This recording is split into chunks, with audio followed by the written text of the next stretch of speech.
The following content is provided under a Creative Commons license. Your support will help MIT OpenCourseware continue to offer high-quality educational resources for free. To make a donation or to view additional materials from hundreds of MIT courses, visit MIT OpenCourseware at ocw.mit.edu.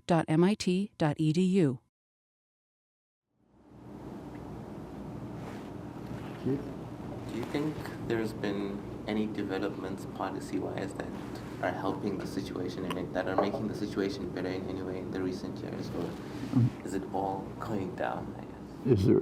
Well, I think it goes in many directions. So actually, I think the most dramatic fact about the last election, the 2016 election, was not the election of Trump. The most striking fact was the Sanders campaign. I mean, the fact that a billionaire was elected, okay, it's not a big break from American history. That goes on all the time. But as the Sanders campaign broke sharply with over 100 years of American political history. I mean, if we had, media that were talking about reality, that would be the headline. American elections are bought. There's plenty of substantial mainstream political science research on this.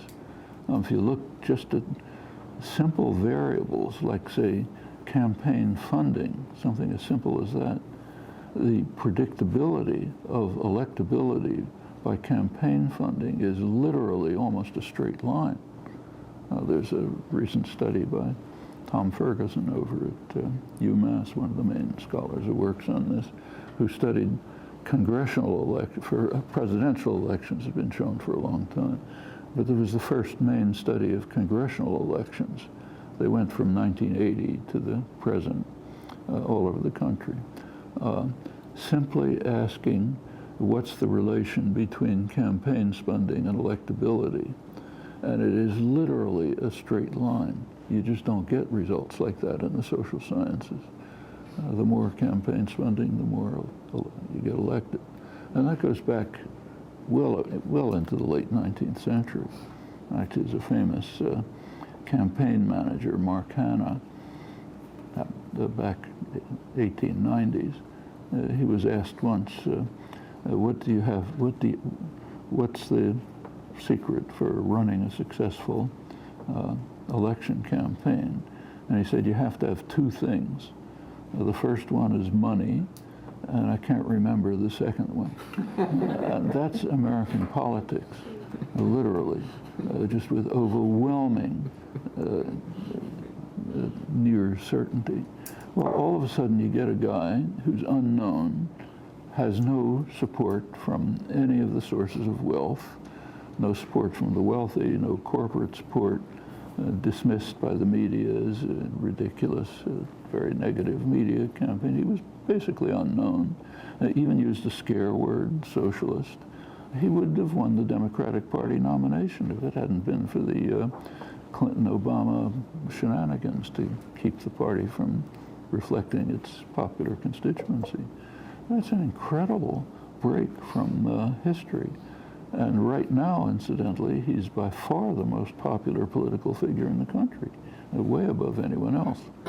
Well, those are signs that other things are changing, especially among young people. It's way up. That's the future electorate. So these are things that are going off in the other direction. There's plenty of opportunities if they're grasped. I mean, it's kind of easy to sink into sort of hopelessness. What's the point? But it's just really a bad mistake. First of all, the issues are extremely important, and there's an awful lot that can be done. Even in the kind of thing that Arlie Hochschild was doing, reaching people who were deeply embedded in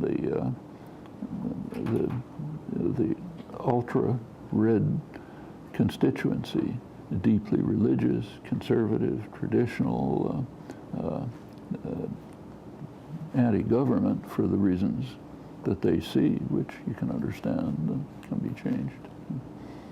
Incidentally, if you look back in the past, these same sectors of the population were the most, carried forward the most extreme radical democratic programs in American history. The term populism is thrown around now, but it used to mean something.